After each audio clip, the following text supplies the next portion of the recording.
Te'atech yo'oqo'en yo'osaha la ya'alehe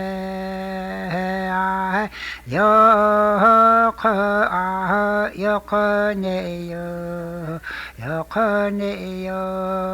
yet la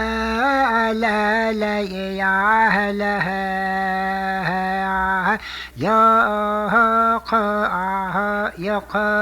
going to see the world in a different way now, because when you're out looking at things and say you're going to be out there blueberry picking, you're going to see something else out there and you're going to go, ooh, I bet that would make a nice dye.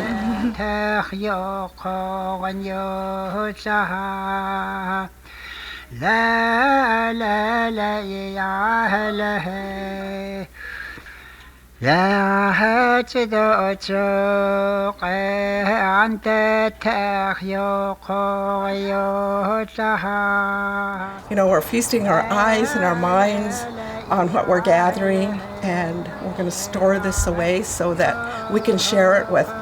others around us, our children and our grandchildren. So whatever you learn here, take it away with you and share it with someone else, so that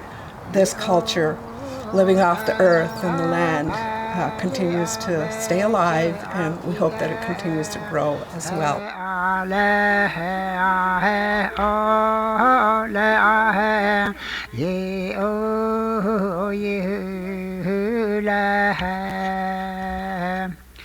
La